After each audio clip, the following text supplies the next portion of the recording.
is given with no concerns. Set it off. Top of the morning, I'm gonna set it off. You living boring, I'm gonna set it off. Shooting, I'm scoring, I'm gonna set it off. Like soldiers torn, I'm gonna set it off. Son of God, no, I am not son of man. Blessings keep falling, the fingers keep coming in. I got you, but just know I'm texting like Uncle Sam. Left to the bank, you know that I'm coming in. We don't do it for the bands though, we don't do it for the clout. Legacy on the line, so I'm moving in and out. Seen good ones turn top dog, greedy ones get knocked off. I keep looking at the bench like I could never not ball. Coach keep me in the game, Curry deadly with the range. I keep looking in the mirror like, who is he? I'm insane. Who am I? He insane. Guess I ain't the one to blame. What's done is done, won't change. Time to live up to my name. Real will be real, fake gon' fall. Took time with this here, I'm made for a walk. No sleep in the while, I won't fall. No sleep in the while, I won't it all. I keep God first. I see evil, I evil when I converse. Now today's say, this how God works. Play my position, what is given with no concerns. Set it off. Top of the morning, I'm gonna set it off. You living boring, I'm gonna set it off. Shooting, I'm scoring, I'm gonna set it off. Like soldiers torn, I'm gonna set it off. Told my baby, meet me at the bank. Told my mama, I'ma break the trend. Locked in, I'ma change the weight. Working for my baby's kids. Hard times couldn't make the rent. Working hard couldn't save a cent. Lonely nights, just me and God. Swear to him, always made the ends. Grab a paper, see the news. Hate coming by the tools. Walk a mile in my shoes. Something you can never do. Got my back against the wall. Bet I always pull through. Who are you? Who are you? Who are you? Who are you? Sending shots, I block 'em. Superman with the moves. Rock 'em, sock 'em, drop bop 'em. Play to win, never lose. Run it up, I top 'em. Play for belly too. I hip hop or pop 'em. Anything I could do. Real won't be real, fake gon' fall. Took time with this here, I'm made for a walk. No sleep in the while, I won't fall. No sleep in the while, I won't it all. I keep God first. I see evil, I evil when I converse. Now today's say, this how God works. Play my position, what is given with no concerns. Set it off. Top of the morning, I'm gonna set it off. You living boring, I'm gonna set it off. Shooting, I'm scoring, I'm gonna set it off. Like soldiers torn, I'm gonna set it off.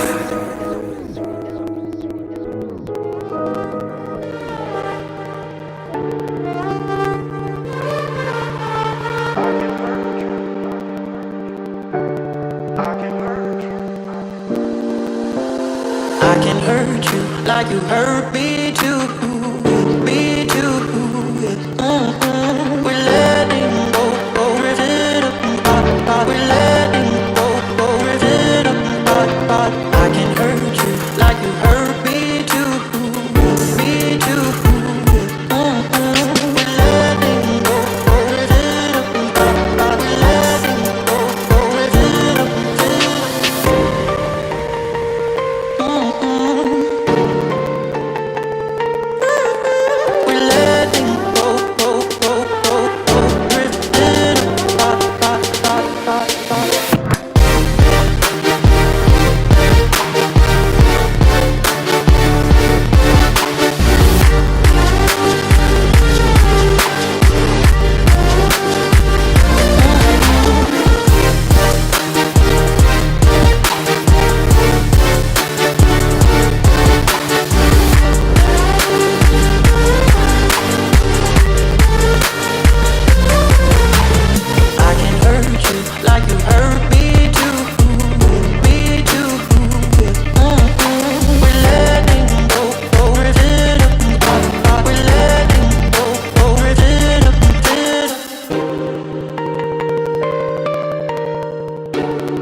Like you hurt me too, me too.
But most of the Alive. No. Yeah. Here. Not for how long? Like, 9 seconds. Oh yeah. Okay. Welcome to the live, everybody. So it's good. Yeah. You guys listening to Koroy? Let's we can't spin this one easier. So Yeah. Go. Spin it. how do you spin? Yeah. Oh, Bula. Oh, but it has to. Yeah, you Bula have to Koroy. angle from there. Bolere. Bula. Yeah, and my grandmother in the background. Yeah, we have Hussein. Hussein. You're always on the live. Yeah, every time. Appreciate you very much. Yeah, thank you. So, welcome back to On the Mat segment that we do twice a week. So we do this on Mondays at 4:30 and Fridays at 4:30. And the reason we do it is because I want to be able to interact with you guys in a different way than we usually do, just posting stuff. You guys comment to interact in a manner that's a bit more intimate than just posting and commenting. And so we get to actually answer your guys' questions and sit down and have a bit more of like an honest dialogue with each other. Just appreciate you guys being here. And yeah, if you guys own a business or if you would like to promote a product, obviously if that product and business aligns with our values, then we'd love to be able to have you sponsor one of these. Active sponsor of on the mat, and so if you guys would like and get some screen time, we would love to have you on. You can message us at marketing@walkafarms.com. So yeah, we'll get stuck straight into it. Yeah, how was the weekend? Yeah. So How's your when you guys see me looking down here, I'm looking at your guys' comments and questions on our social media pages. So we finished from here on Friday at 4:30, and to Sabsabu, where we're staying, and me and Koro and Tui went and did another live stream from the bay while we were fishing. So I don't know if any of you guys saw that, but that's pretty funny. I know Quentin was there, Levani was there, Inise, yeah, Inise, and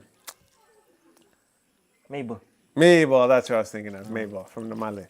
So thank you guys for joining us. Thank you for your fishing advice, because I don't know, we ended up catching maybe 15, 20, just small reef fish. Yeah.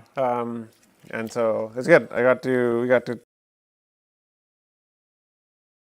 Usually we stay here in the village, but we're renting a house for a few days, almost a few weeks actually, in Sabu. And so my in-laws are visiting from Canada, and so that was awesome. It was fun to be on the live. You guys were like, "No, you're too shallow." We were catching fish and showing it to you guys. You guys were like, we were able to like shift and adjust our bait, and I missed a big one. Like it busted off the line. It must have been a small trevally of some sort, but yeah, it broke the hook off the line actually. So that was lit. That was so much fun. And we started, I think, with around 9:30, and we got off the water about what, 3:30? Yeah, 3:30. Yeah, and then Tui and Kroy they're on the veranda, and you guys might be like, well, why didn't you guys let them sleep inside? Well, the place that we're renting is like it's almost like a bachelor suite, which means the bedroom, kitchen, living room is all in one room, and so Steph just felt a little uncomfortable to sleep with everybody in one space, so understandable. So we put these guys out in the rain. But we've all recovered now. It's a great story. It's a great live. And did you post it on YouTube as a normal video? Yeah. So you guys can go see it there. It's just three idiots trying to go fishing on paddleboards. It was pretty fun. But yeah, in more recent news, we went and visited Voro Island, and we spoke with a Tuimali who lives on Voro, and we made a YouTube video. This is going back. This is probably almost a month ago, but it just took time. translation done, and so we really with YouTube, and to kind of point people and to point you guys to the longer form video, and it's been getting a lot of traction. I think, yeah, I got a message from Instagram saying that like we hit over 100,000 views in 24 hours on that video, and I think Facebook, it's ruffling some feathers, just what he had to say, and I want to address what he had to say. So Facebook now, 109 comments, 242 shares, and 25,000 plays, which is really good for us. And so, you know, things fluctuate in the social media space. We don't really go off of like views in the moment. And so, but you guys are really either triggered or appreciative or agreeing or disagreeing vehemently about what he's saying in that video. And I find it, yeah. Here's the intention with the Walk Family page. And we're doing that through telling our story through the journey. And so part of our journey is attending church. And with our church, we went and served on Voro Island. And so basically there's like cultural studies students, from my understanding, that want to learn about other cultures. And they come and they learn from Tuimali and some people there about the Fijian culture, and specifically the Mali culture. And so we were just helping them get that place ready, serving them. We didn't go there. And what I'm proud of is that our church didn't go there just to raise money for Soli or to, with some alternate agenda. We just went there just to help. And so I think that's what the church should be. And in the meantime, we're like, let's make some content about it. And just to show like, hey, this is what church is supposed to be. While we're there, I was like, hey, Tuimali seems like a really nice guy. And let's sit down. And obviously he cares about culture because he is doing this program where teaching Kaibalangi people about the culture, Fijian culture. And so let me ask him about like, why is he passionate about that? Why does he care about sharing the culture? What is his role as a cultural leader in the Vanua? And actually, sorry for everybody who was watching, we never actually translated Vanua. And my wife, Stephanie, pointed this out to me. She's like, you guys really missed what is the Vanua? Because we just say it like we assume that people know what it is, right? And I don't know if we like really clarified. What we should have done is like stop the video, and then I should have done like explanation about what the Vanua actually is. And so, yeah, we just used when the Vanua is a Fijian word, but when we said it, we just said it like you guys all knew what it meant. And I know a lot of people don't necessarily know what it means. And so, I guess to summarize it in my own words, it is what connects all indigenous Fijians to each other, and it represents kind of our Fijian culture and our roots, and it is the starting point of knowing who you are and knowing your role inside of the Vanua. Directly translated goes to land. And so typically when we talk about it, we're talking about it in a sense from like a cultural perspective. And similar to Native Americans in Canada, we have a very unique relationship with the land, you know, going back many years, you know, to points where it was like, you know, witchcraft like and satanic almost in some, you know, means, the way we would sacrifice and stuff like that. Nowadays, just knowing your role in the chiefly system and how what your job is, knowing your place in the Vanua is very important, so that our society, this traditional Fijian village setting culture can work. And so for people to know what their roles are inside of that is really important. And I think that's something that we don't talk about a lot. And it is very important, you know, and I think Tuimali even addressed this in his speech, like the church's connection to the land, to the Vanua, the government's connection to the Vanua, the military, you know, they all come back to the Vanua for its support, because the way to address the culture is to come through the cultural leaders. And so for people to understand how the culture works is to understand the Vanua, I guess. Am I saying it right? Yeah. Yeah. I wish there was like an actual literal definition, and maybe somebody in the comments can help me explain that more clearly.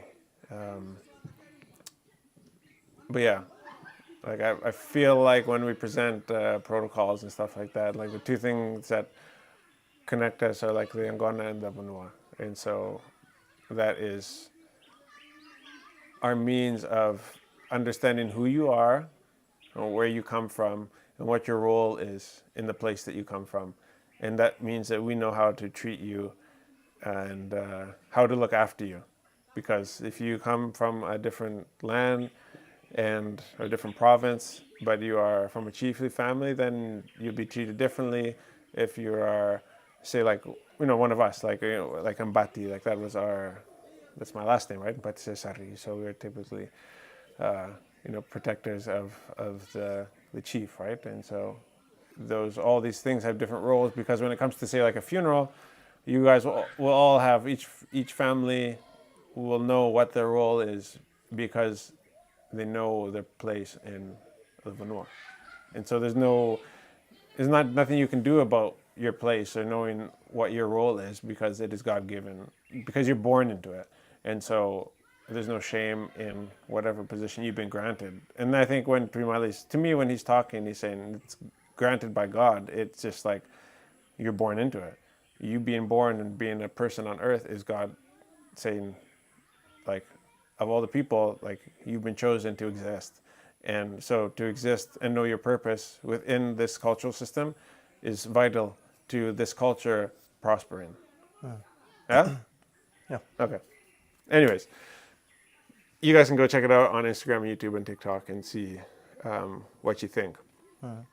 He had a lot to say about, the church and its role, in the culture, and, claiming that we're in this stage of enlightenment and all this stuff, and how are we in a stage of enlightenment or this period of enlightenment when and shout out to Tui's dad behind the camera, Tui's dad, Mr. Joe Tuna Sara, for doing the translation, helping Tui with that, because it was, like Tui said, is very deep, and what he was saying was very complex and needed to be translated delicately, because not because we were trying to soften what he was trying to say, but because it had to be translated clearly. And so, man, words like that he was using and the way that he expressed that was just so good. So thank you, Mr. Tuna Sara, for helping us with that. That was huge. And as I said, I mentioned your name in the YouTube description, because it's great only just talking Fijian, but like to be able to translate it to English means that people who aren't exposed to the language now get to understand a little bit more of the culture. And so we believe that like video is the means, is the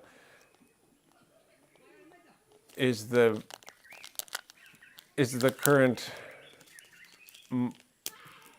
is the most, how do I say this, the most efficient use of the transmission of ideas nowadays. And so for you to be able to help us to transmit those ideas in a clear way means that somebody gets to understand. Even I learned something when I was watching, being able, in a deeper level. I was kind of picking up the gist, but in a deeper level, I was able to understand the translation a bit more.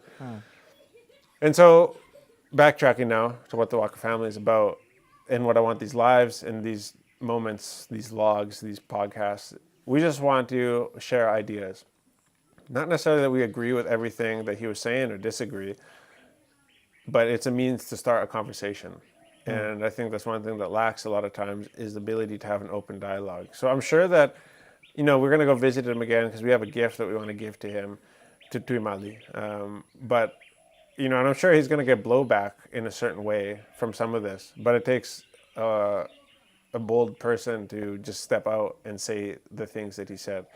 And he knew that, we were going to post this and stuff like this. And so the way that whether you agree or disagree with it, the best way to, if you think what he was saying was ridiculous and stupid, the best way is not to to stop the conversation. The best way, and I say this often, to fight bad ideas is with good ideas. And the way that we do that is to have conversations.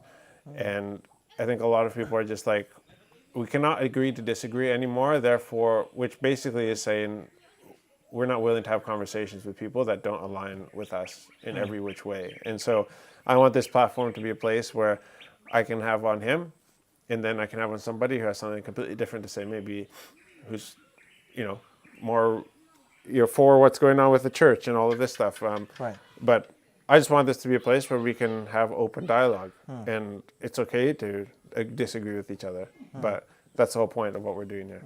Yeah.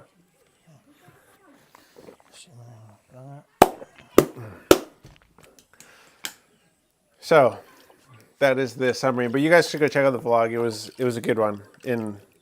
You got to be kidding me, man.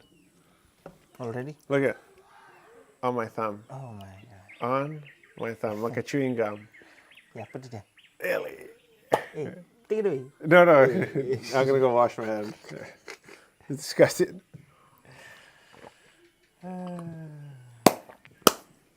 Oh, grog from what? Okay, talk to the people. I'm gonna go wash my hand because the gecko pooped on it. Who do we got on right now? Tia is back here. Bulu Tia, Bulu Nancy, Bulu Nora, Bulu Esai. Hi, watching from Eden, New South Wales. Australia.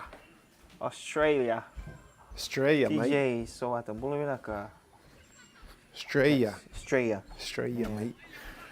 Okay, I'm back, everybody. KVT Lone Wolf. Hey, Bulu Vinaka, brother.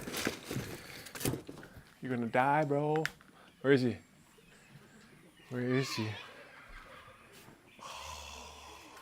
Basketball. Sorry, guys. Bula Helena Houston from New Zealand. Not the sponsor of this, but been using this lots. The Rid Safe. By seeing soil, the lizard kill. Bula Silo Tawakawo, Bula Vinaka Waka family and cameraman. Ratu Tawali, aka Wachigu. Hey Lily. Hey Wachigu. Bula Vinaka. Bula from Australia. Australia, mate. See you later, mate. Have a good one. Okay, here we have some questions off of YouTube. Thanks for the content and inspiration to take risks. Oh, cool. That's from 5K on Instagram. Appreciate it. That means a lot. You're welcome. I mean, thank you for consuming the content. You just want to have conversations. And we just want to inspire people to, take risks and to don't end up with the what if life at the end. And if you could go back in time and change something, what would it be? Man.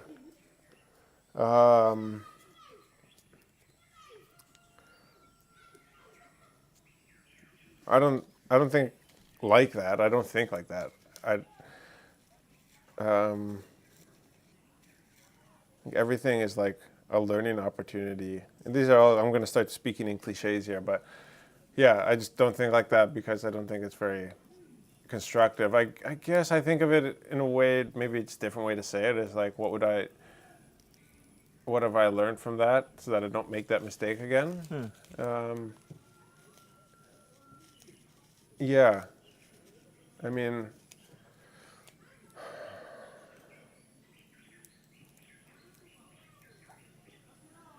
I would probably, because it hasn't, even though life, what we do seems like really successful on social media, I have regrets about maybe what it's done to my family and my relationships.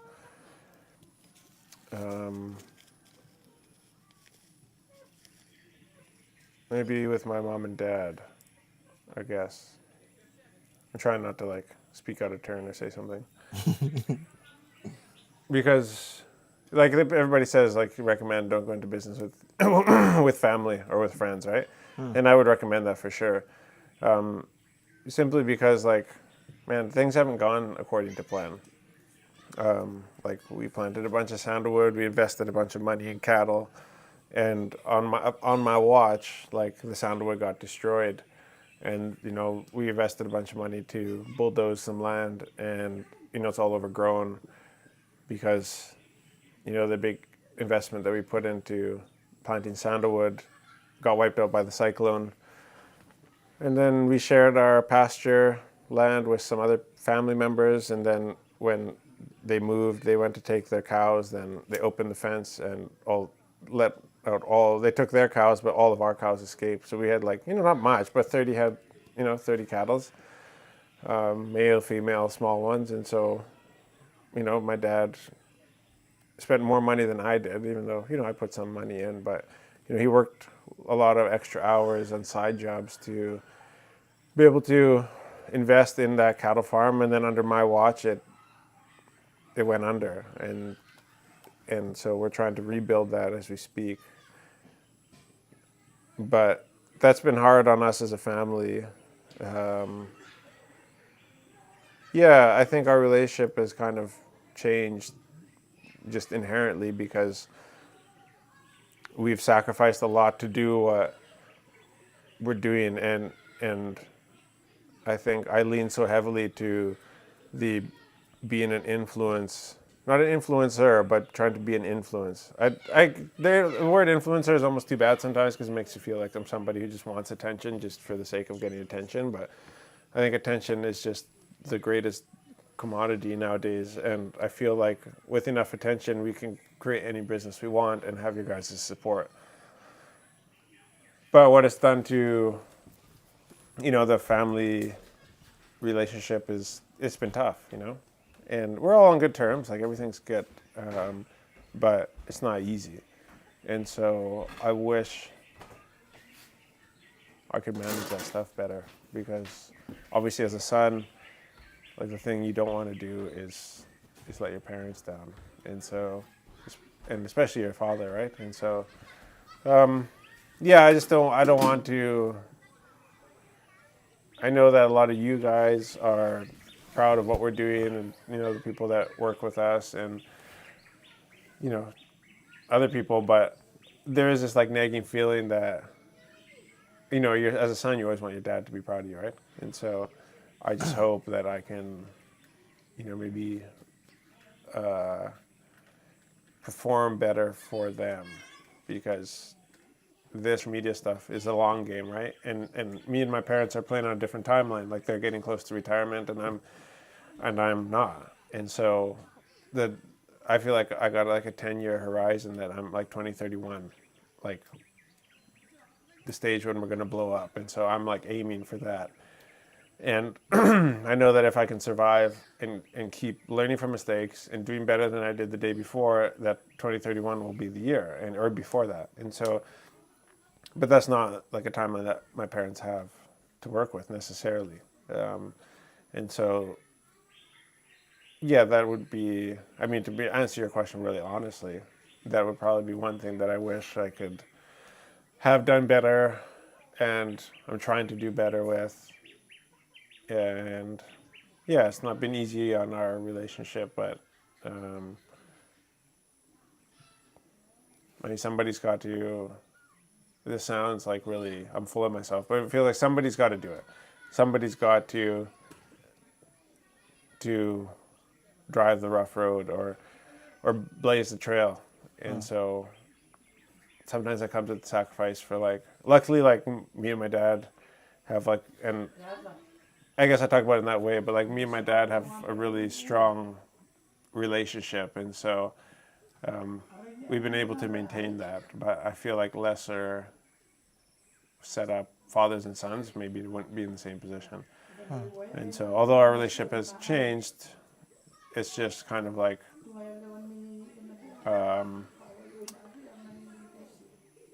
with what is that saying, with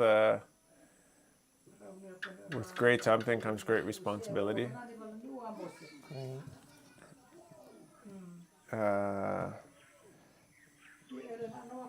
Comes great responsibility. With great power comes great responsibility. Spider-Man. Spider-Man. Yeah. Oh, Spider-Man. Yeah, right? Remember Right, that? That right, was right, that was right, the uncle. the uncle, Uncle Harry, Yeah. right? No, Uncle Peter's uncle. Yeah, Peter's uncle, but that was what Spider-Man was that? What was his name? What Spider-Man was that, guys? Come on. Who is the main character Spider-Man? Peter Parker. Huh? Peter Parker. No, but Oh, what? Which actor one was name. Yeah. it? Which one was this? It wasn't Tom Holland, eh? It was another one. Tobey Maguire. That was the Tobey Maguire Spider-Man. The part one.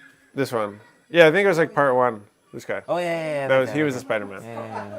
And so it was his uncle. It was like, yeah, with great power comes great responsibility. And so I'm not saying a man with great power. I'm just saying like, yeah, there's a lot of responsibility in having this platform, and I feel the weight. But there's also like, there's going to be things that like happen to my family that I hope doesn't happen to your family because of the pressure that we choose to put on ourselves. But I'm doing it so that other people maybe don't have to do it to this extent, so that it's not so risky, so you don't have to pay so much dummy tax in learning how to do what we're doing. So that's another rant, but that would probably be something that I would do differently. Well, maybe one of my regrets, I guess you could say. Right. Before you read that, I got a comment here for you. Oh, yeah. It's from David. Dave Allen. Tino. Oh. Yeah. Joining to you, I hope you pursue more of these deeper cultural conversations that document the knowledge and people of Fiji. You guys have a knack for visual storytelling and an incredible love for your country and people. Thank you. It means a lot. It means a lot. Yeah, it really does. Yeah, there's definitely people who could probably do it more cinematically or whatever, blah, blah, blah. But also at the same time, I feel like, yeah, we're the best team set up for this because it's so like easy for us to make stories that are, because like we know the culture. And so when it comes like with our media company that we launched, Welcome Media, like it's so easy for me to do better than other companies, even though they might have better equipment or whatever, because like we know what questions we need to ask to get the best answers out of people and to create those conversations. And so, yeah, thank you, Tui. Thank you. Yeah. I mean, even like your dad is part of the team in a way, like, you know, just in what he does. And yeah, like, I mean, the effect will go beyond what we even know, but I'm excited for like what the future holds. And I think that we got a good team with us now. And yeah, I mean, it's just fun. It's just fun to do this stuff anyways. So thank you for that comment. That means a lot. Means a lot. I hope we get to have more of these conversations. To answer somebody's, did you have a chat with Mr. President? Yes, I did. I did have a chat with him today.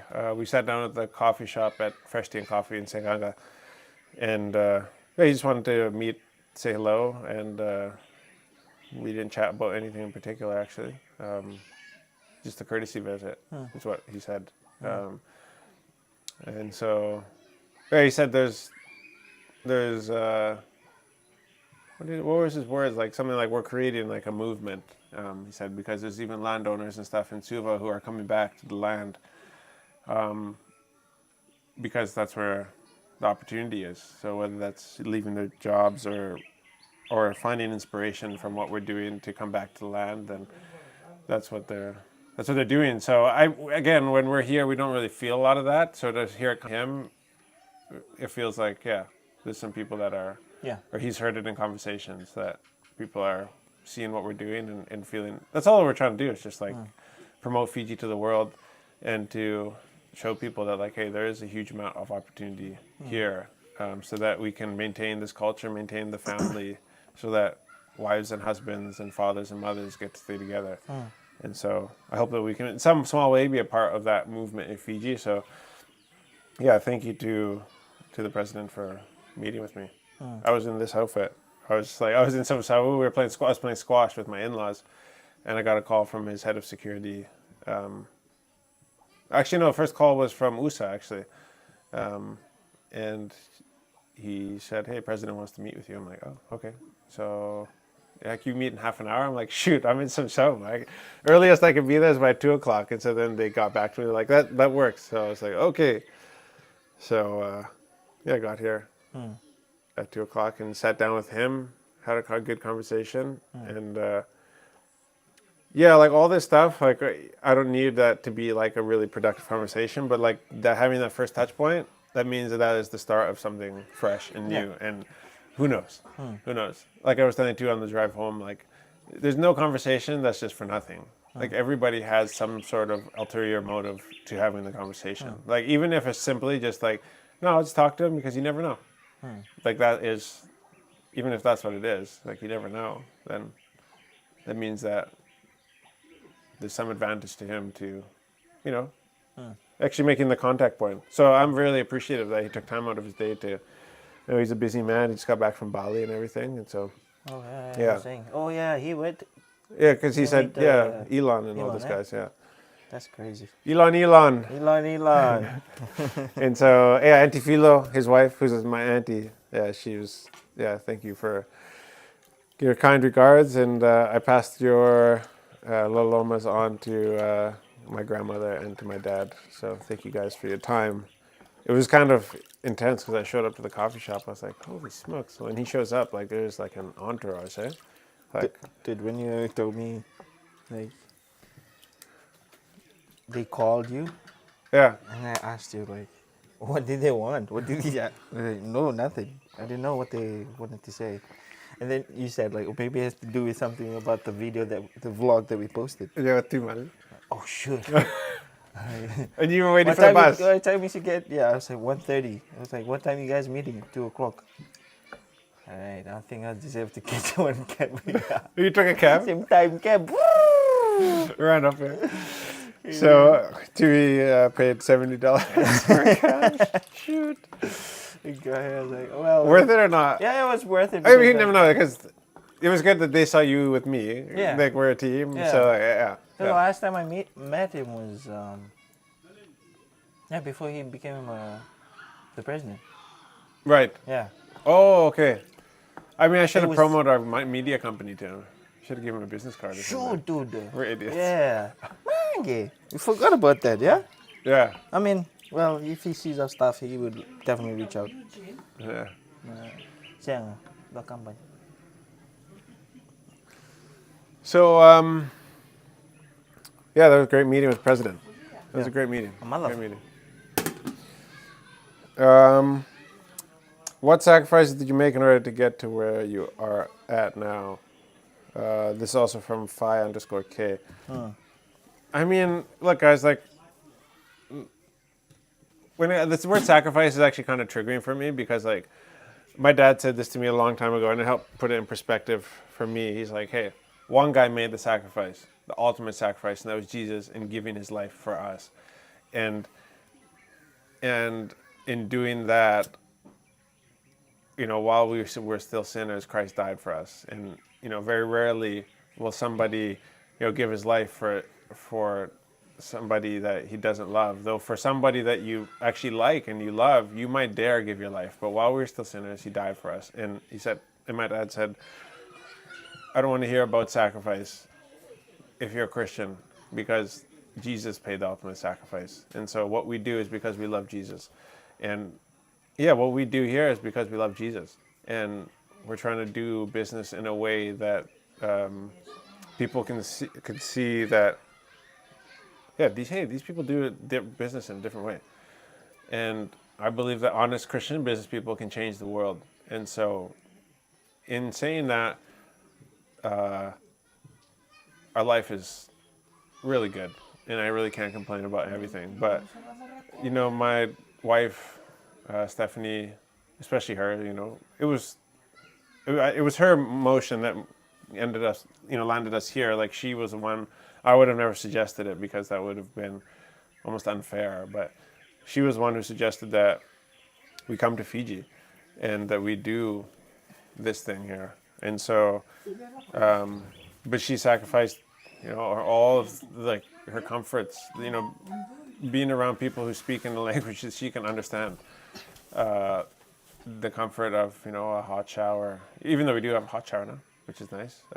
Bathroom just got upgraded in the middle of last year. I'm living with little to, very little privacy, and the, way that we grow up as Fijians, normal to us, abnormal to her.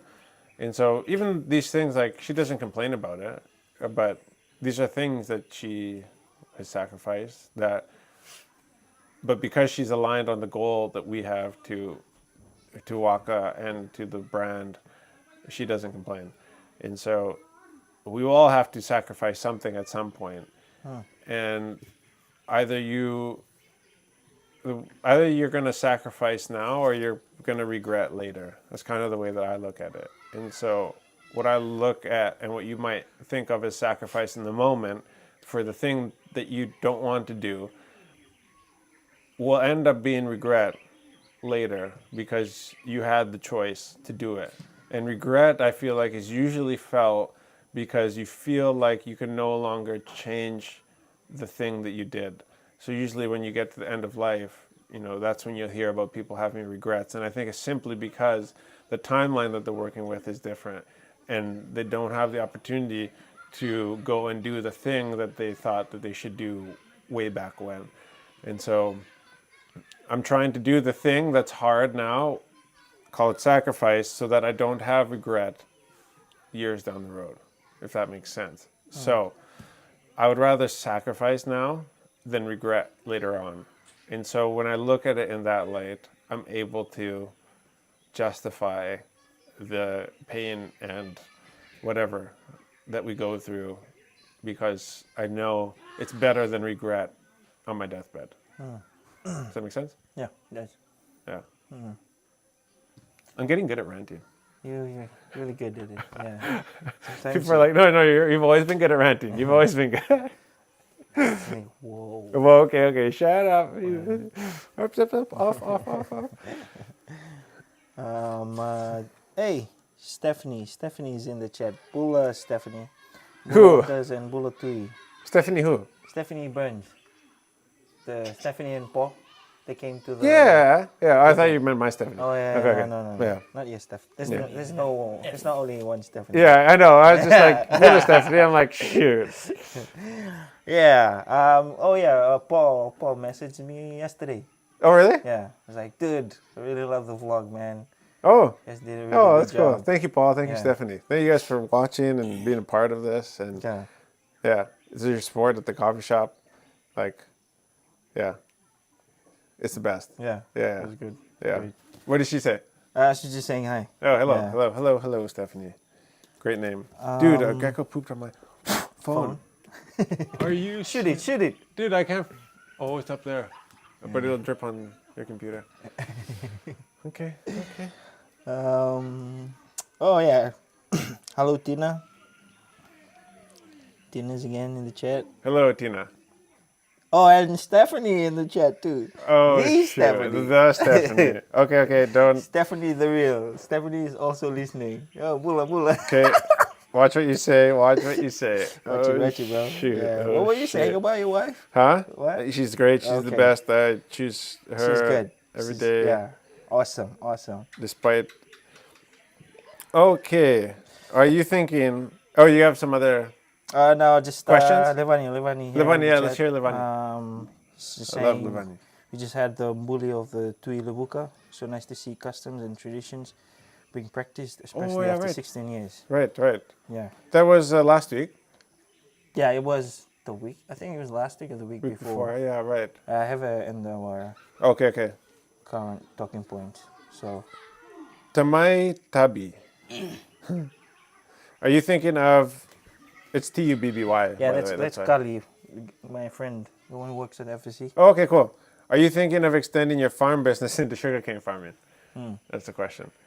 No, I'm not thinking of extending into sugarcane farming. I know a lot of guys do it.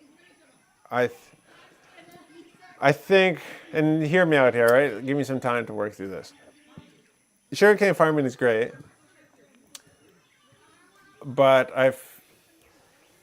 I'm hesitant to get into an industry where my inputs are always going to go up in price. So let me start off by the great thing about sugarcane farming is you have a guaranteed buyer. FSC will buy all your cane no matter how much sugarcane you produce. And that is what makes sugarcane farming the greatest thing in Fiji. And that's the one thing that we always struggle with if you're in the agricultural space is like a buyer. Who's going to buy my crap? And FSC will always buy your sugarcane. That's what makes FSC great. So it makes it better than what makes sugarcane a better crop than almost everything else. All right, I've said the good thing. What I don't like about sugarcane is that all my inputs are almost guaranteed to go up in price. Example, line preparation, because diesel costs go up, and then tractor preparation costs will go up. All right, your fertilizer costs, right, stuff like that. But my product price or the product that I yield from my farm, sugarcane, is fixed. Like there's only one buyer, and that buyer has a monopoly on the whole industry. And so my inputs can go up, but my price may not go up. And as a matter of fact, it could go down. And so if there was more buyers of sugarcane, there's more competition, then yeah, I would definitely be interested, because like most of the 100 acres that we have over here is ex sugarcane lease, so it wouldn't be difficult to restart that, and the land is already suitable for it. It's already been cleared, and so, but for that reason, I don't like sugarcane. The amount of labor that you have to put in is not worth the amount of return that you get, in my opinion. I mean, my opinion could change on that, and that's the beautiful thing about this, that my opinion can change. But that's why I don't like sugarcane.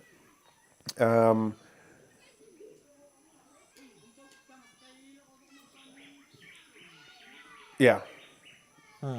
Yeah, I think sugarcane is also, see, in Canada we have, and the great way to think about it is that like there is a lot of poor farmers who farm sugarcane, and they're able to make just enough for the family to survive. They get, discount. They got bulk like sugar, rice, flour, or sugar and rice at the season. Hey, Tui. What? Like they get like the sugarcane farmers. They get sugar and rice, right, in bulk, like at the end of the season. Yeah. Not flour, right? Just sugar and rice, right?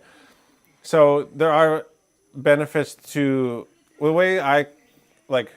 What I also appreciate about the sugar industry is it's kind of like a glorified welfare system, which sounds really bad, but like instead of just having people sitting at home on unemployment getting money because they can't find a job, you have people that employ other people, like to cut cane or to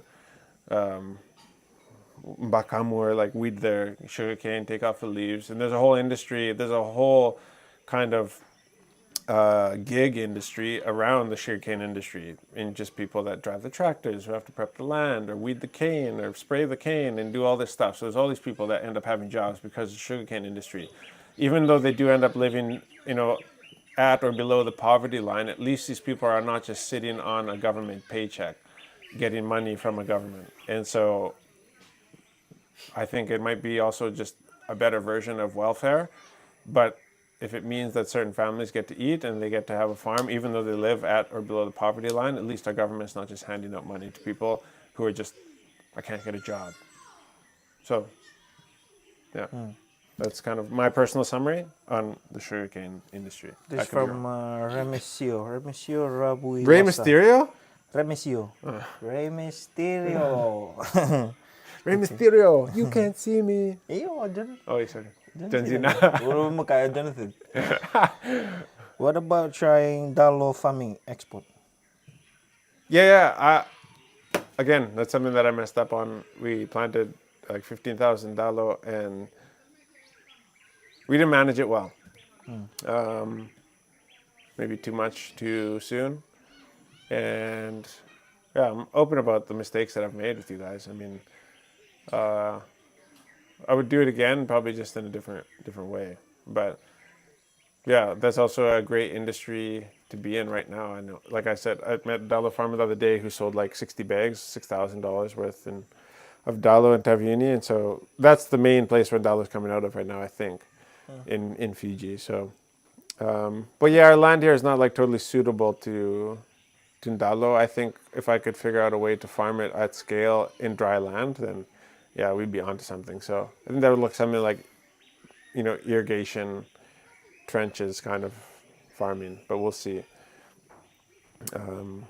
Because right now it's really only able to be farmed like in places that are wet or shaded and are conducive to. But we just don't get a lot of rain here.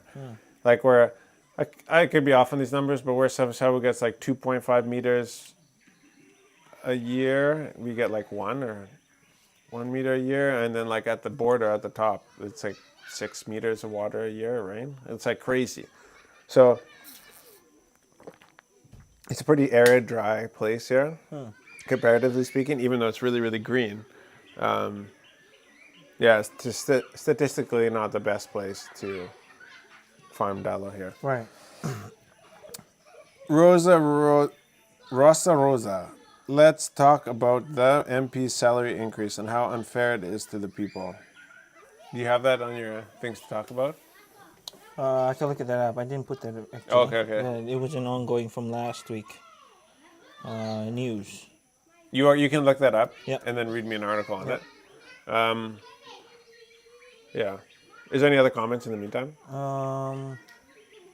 Yeah, just people. Where's that thing? Did I just X the whole thing? No. Guys, give me your comments. Give me your, if you guys want to chat about something, then just let me know so that we can have this conversation. I do have to sign off in about 20 minutes here because we have a village meeting at 6 o'clock. Yeah. And so I've got to be gone for that. But please give it to me. Nice what you do. So this is just a comment from Levani. Nice what you're doing, especially when I saw you guys selling bean. Really good, fast cash crops are good, especially with the way things are going. Yeah. So we have another probably $100 worth of bean that I got to bundle up tonight. So we picked it from the farm today. And yeah, we got to get that to the coffee shop tomorrow. So, and then I'm going to buy lobsters from my friend on the coast tomorrow. Oh, From Alan. hey. Are you taking that? No, I'm just going to take the motorcycle, just go there with my backpack, fill a backpack with lobster, and come back. Yeah. Well, because I have to make the tea and like lunch and stuff for Oh yeah. the yeah, carpenter. for the- So just make tea, then I'll rip down there on the bike, then I'll come back and we can start lunch. So that is for here or? For Just take mom and them dad, yeah, Okay. at my in-laws. Yeah. Hey, look! The tick. Yeah. Can you Can you imagine like making lobster for a village function? Yeah, we do it and send it to them. There you go. Oh, tick that, Tick, tick. the tick. Tick should come first. Oh, but yeah, shout out to Zendrua. Tough game over the weekend, but yeah, that's kind of seems like how our away games usually are. Hard to play away recently, but I mean, you guys saw. I mean, I think they're trying out some new combinations. We got Caleb Muntz now back in the back line, and so that's exciting news. And so we got some things to figure out, and big game coming up. He played what, center? Yeah. What did you think about the game yesterday? Which game? Game 2. Oh, that's what I'm saying. Yeah. Like the two different teams, eh? When they play in Fiji, we just see how they play. Yeah, I know. Oh. I know. And we think that the next game will be better. Yeah. But when they play the overseas game, Okay. Yeah, so I mean, the coaching staff knows what's going on, obviously, but it seems like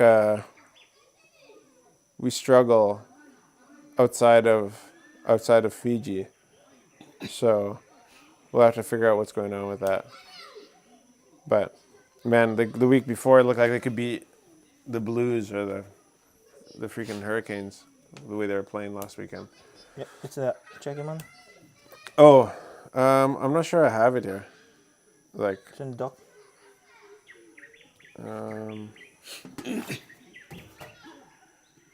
Bula, could we have some of those beautiful beans delivered here to Subsabu, please? This is from Alice McPherson.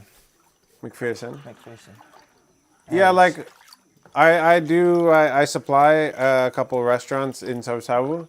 I went and tried to see, because we have so many beans, like if there was a couple more restaurants that wanted to get on board, and then when I took it down there, like my bundles now are actually a little bit bigger. You touch your middle finger to your thumb.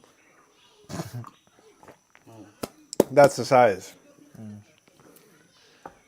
And so I won't do it for you guys, but you get the point.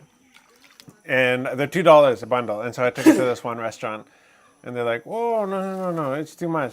So what I did is I was like, okay, I'll just take 3 bundles into each restaurant, and they can just have them for free so that they can see like the kind of quality of the beans and the size of the bundles.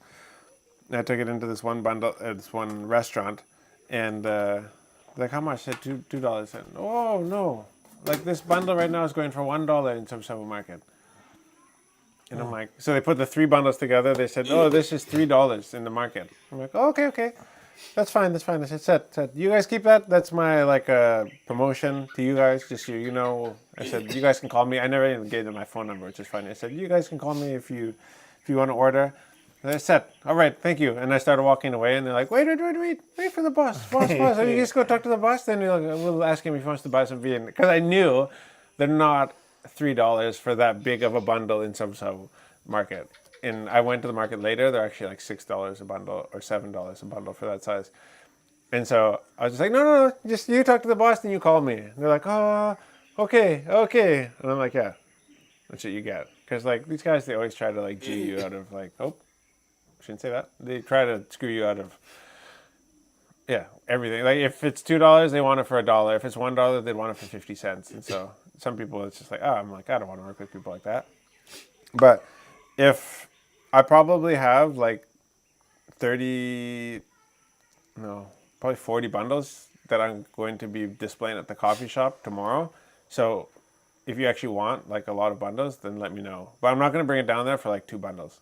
But if you want like 20 bundles, then I'll bring 20 bundles. So who's this? Mrs. McPherson? Yeah, Alice. Yeah, Alice. So Alice. DM us on Facebook or Instagram, or comment right here before the live ends if you'd like some, and DM us your phone number so that we can bring them to you probably tomorrow evening or Wednesday morning. Yeah. Going back to what we talked about, the Android teams. The Ndrua? Yeah, this is a comment from Remesio. We should look for players that can play abroad. The players just scared to play overseas. So when it's like a game in Fiji, we These put on guys. displays. Yeah. So when the game overseas, we pick the Fijians from the crowd. From the crowd. Kani. Yeah.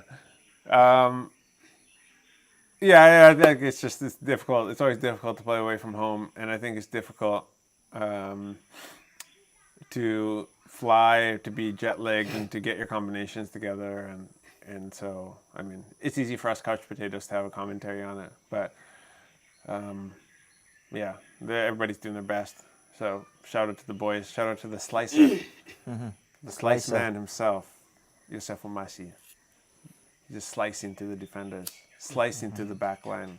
The slicer. Kai. My Kai. This is a comment from Levani. I have a mate who's sailing down from the UK. They're in French Polynesia at the moment, Holy but smokes. be hitting Vonoleu first. Oh, okay. They're on a yacht with a 10-man crew. Holy They're smokes. sailing around the world. Wow. What's the name of your coffee shop again? It's called Fresh Tea and Coffee in Sengaga. Sengaga, fresh tea and coffee. If the yacht is looking for extra crew, I'm willing to sacrifice my life for a week or two.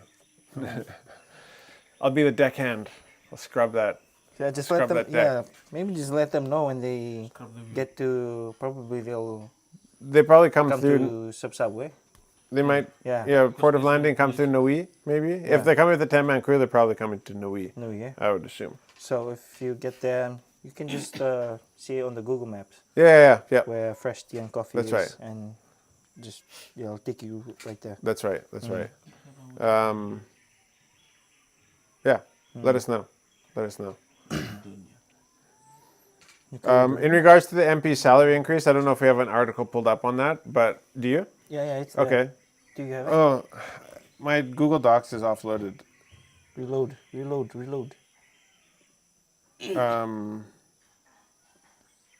So Fijians call for transparency on MP salary increase. Yortono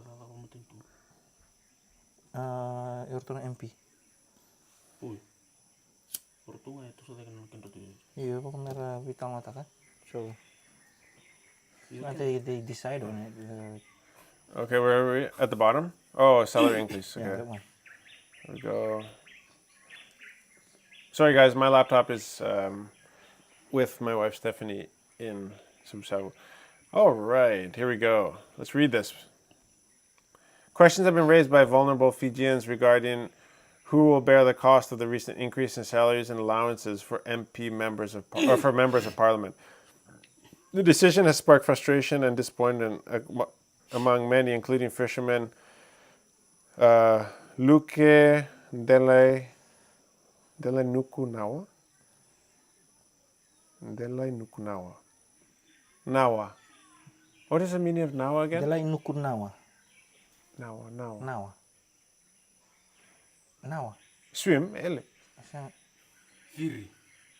Oh, right. Float. Float, eh? To float. Delay Nukunawa. Floating. Floating Floating sand mountain. Yeah. Sandbank. Yeah, floating sandbank. Yeah. Yeah, okay. Yeah, sandbank. Sorry, guys. Sandbank. See, because Fijian is not my first language, so it helps me to break down these. So, Delay is like a hilltop, right? Yeah. Hilltop, mountaintop. Yeah. Nuku, sand. Nawa, float. So, floating, sand, mountain. But probably not mountain. Probably not hill. Probably more like bank. So we'd probably say, yeah, that would probably be what his name was. But like my dad's middle name, Luvui Wai, right? So drowning in water, right? That so maybe there was at one point somebody Drowned. who drowned, and so that was I don't know, like a Named after dad. tip of the hat. Yeah. Yeah. I mean, you never. It's interesting knowing Yeah. these names, right? Yeah. Like where maybe this guy was, his mom and dad. They had a good time on a floating sandbank. Yeah. What should we name him? Delinukunawa. Nukunawa. We're such idiots. Okay, he's a 47-year-old. Anyways, we got so distracted. He's a 47-year-old who also volunteers for a non-government NGO.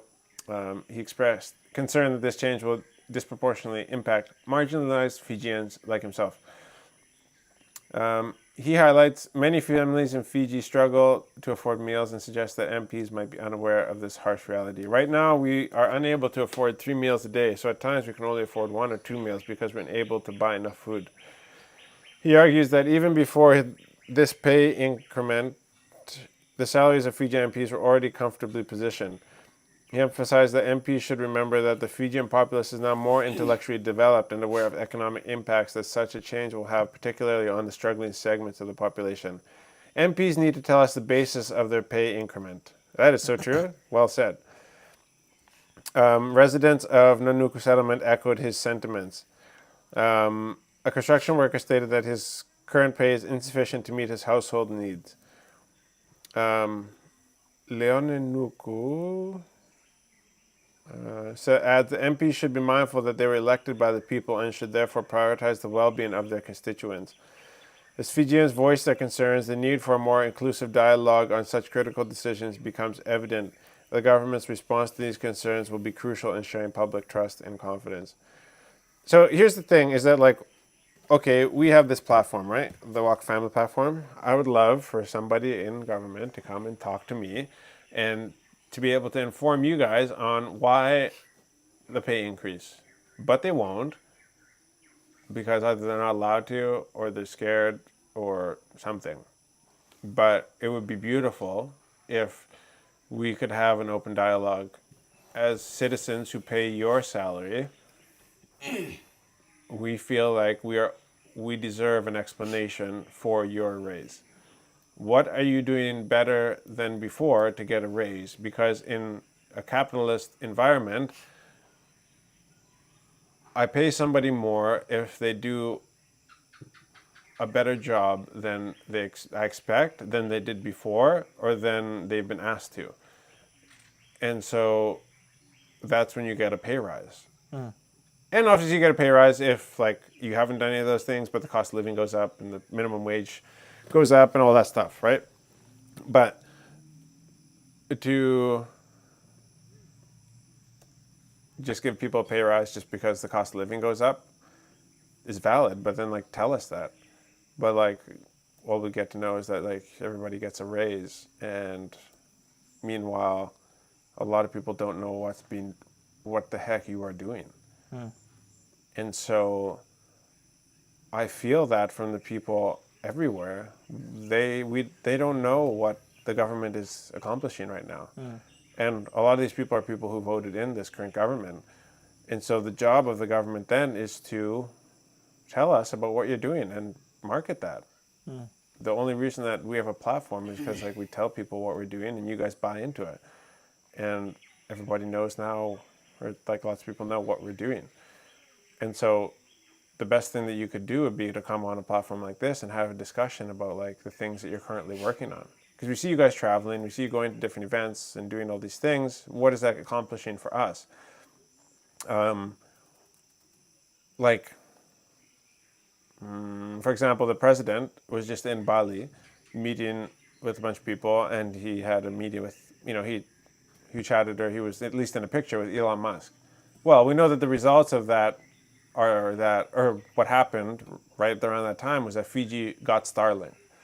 So thank you, Mr. President, for, I don't know, going and shaking hands and showing face to Mr. Elon Musk, who has come through with this technology, and now we have a means for remote islands and for people in the jungle like us to be able to access hyper fast internet speeds like before. But we know, okay, that's great. The president went on a trip, and this is what was accomplished from that trip. You know what I mean? Yeah. That is like, okay, I can compute that because I'm an idiot and I just need some like help to understand what's going on. But a lot of times we have people traveling all over the world, going to these forums, going to blah, blah, blah. And it's like, for what? Like, are we just answering to the Australian and New Zealand governments because they give us money? So now we have to go to these things and like talk about climate change and how like our coastal villages are being submerged when all the villages in Bua are still exactly where they were 100 years ago, and there's still, the high tide is still at the same mark as it was before. I mean,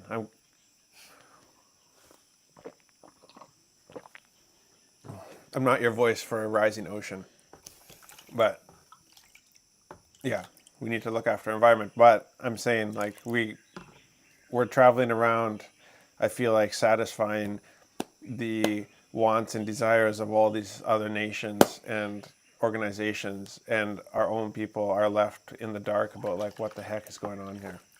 So I think that'd be nice to have some clarity on, and I feel like a simple explanation about like why it's deserved could really do the job. So if you go on all the different platforms and talk to people about like, hey, well, this is what it's about. The funny part is that people will not embrace social media, and businesses won't. But like somebody like Hamza with Global Machinery embraces what we do with social media, and he sells more tractors than anybody else in the country. And so it's like the thing does work, and people need to start acknowledging social media as a media outlet, and that if they want to get the word out in a very organic and natural way, like this is the way to do it. And I'm not saying go talk to me. I mean, go talk to Shania and Kelly. Go talk to go talk to Dan Fiji. They have lots of followers, right? Like, we're all willing to have these conversations. You just gotta come and have a chat with us. Like, I'm not here. I'm not here to like. I was telling Tui this. Like, if I would love to have some of these conversations going forward. I think we will. It'll just be undeniable that people have to be on the platform to get, if they're in a campaign or they're trying to like justify a wage increase, they're gonna want to talk to us. It's just a matter of time. But like, I feel like if people were just more open to just being able to have these conversations, there'd be a lot less headaches. And like I was saying to Tui, I'm not one to be like break news. That's not what I'm into. I'm not a journalist. I'm just a guy who's curious about things and just asking questions. And so all you have to do is just like come on here. And if you don't know the answer to the question, then like I'll go find that answer out. But I'm not here to like cause, there's a lot of people that I disagree with that I do business with or that I'm partnered with but like we can all agree to disagree. We just have to have conversations. And I wish that there wasn't so many people in the dark about the wage increase. And I feel like the solution to that is just to have a conversation. There's a comment from you again. Yeah. What Last question. What do you think of these middlemen? They give bad price to farmers. Farmers are doing the hard work. Farmers really struggling, and middlemen take the good price.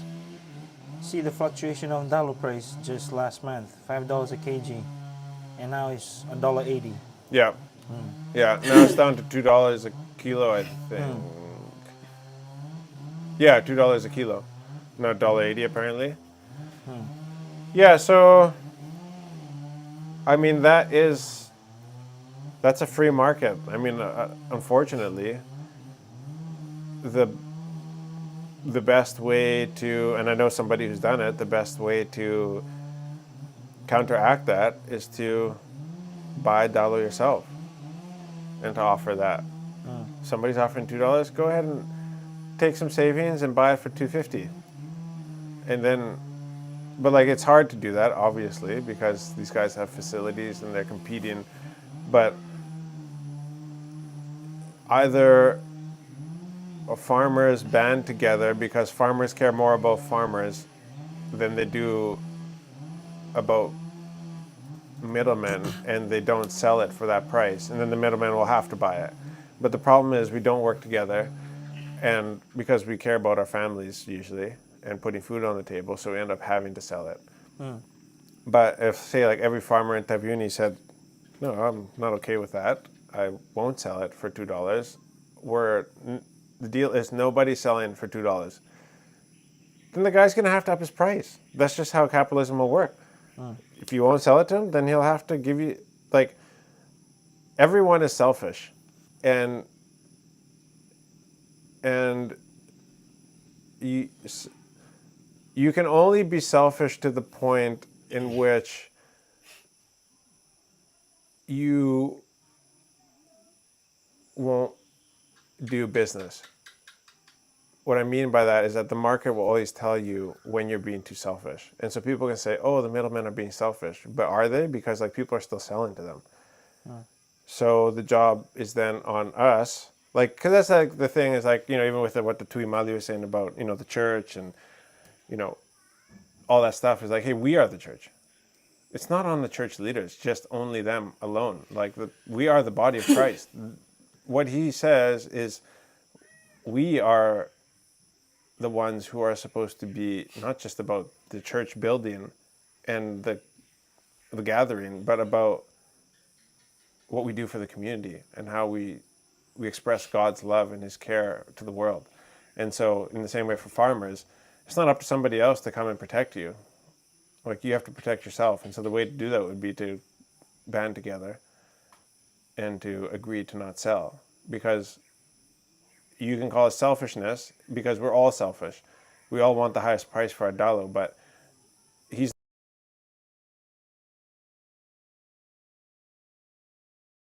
until he raises his price.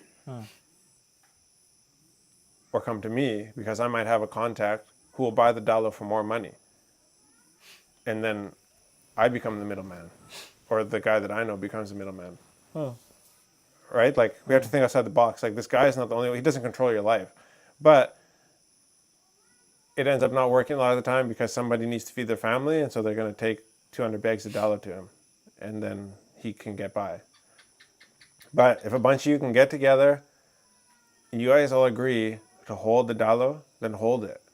Don't harvest it for a few weeks, so that the guy doesn't have any money coming in, and then he's just going to have to buy it from you. Or reach out to people who have money, who might be able to buy it for a bit more. That's it. Yeah. So I want to be able to come into this industry one day and ruffle feathers and be a part of, actually giving what's free, or just for freaking shits and giggles, just to up the price, just be able to buy dalo for a few months just to bring the price up and then get out. And then like everybody else has to pay the price. Because I know guys that have done that. Levani's saying everyone's cutting each other's grass. It's like the events and entertainment industry here. Oh, right. Going back to what we were talking about. Raises?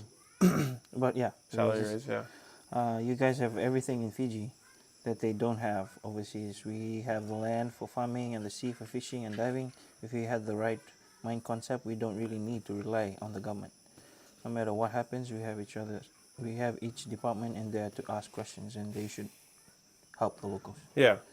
Just seems we talk, the clock is ticking. If we don't put our words into action, we won't get heard. Yeah, then that's the fact of the matter. Like, there's a lot of guys out there hustling, diving, and, fetching lobster and going fishing and stuff like that. But there's a lot of people who just expect the government to do something for them. And at the end of the day, like, all power corrupts, and absolute power corrupts absolutely. And so if you have a lot of power, like a lot of people in government do, eventually it's hard not to be corrupted by it to some extent. And so not everybody, I'm not saying everybody in government is corrupt, but we can't just complain about corruption, because we know that when you're given power, you're more easily given into those kinds of things. And so it's up to us to just do it for ourselves. And that's what we're doing with this platform, and we're going to do it ourselves. I'm not asking the government for anything. Government's never actually given me a hand hardly at all. Like, I have my lease titles, luckily, but that's about it. I mean, the president's visit today was beautiful, because that's really the first acknowledgement that we've gotten of our presence in Fiji from a member of the state, the head of state himself, actually, which was really nice and really kind. And so totally agree. We have everything at our disposal. It just takes a couple people, movers and shakers. Movers and shakers. The movers and the shakers. Shakamalaka, my brothers. The movers and the shakers. All right, guys. Thank you so much for joining. I got to go to the village meeting. And I know there's a lot of other things you'd like to talk about, but thank you to Levani for your questions. Thank you to everybody on Instagram and Facebook for feeding us some talking points. We'll see you guys again here on Monday at 4:30. My name is Jonathan. That was Koroi, who is giving us lots of feedback on you guys. The fans should be the new Drua team members when we go overseas. Hopeless Adventure was a good one. It was a good one. That was Levani? From Alice. Alice. Yeah. It was fun. We didn't catch any slala, but it was a full moon, so what do we expect? But we'll be back on Monday at 4:30. We appreciate each and every one of you. Thank you to Tui behind the camera, and to all of you guys for the support. My name is Jonathan. This was On The Mat. We'll see you this coming Monday at 4:30. Friday? Oh, this Monday today. Yeah. See you on Friday Yeah. on Friday. 4:30. Shakamalaka. Shakamalaka, my brothers, the movers and the shakers.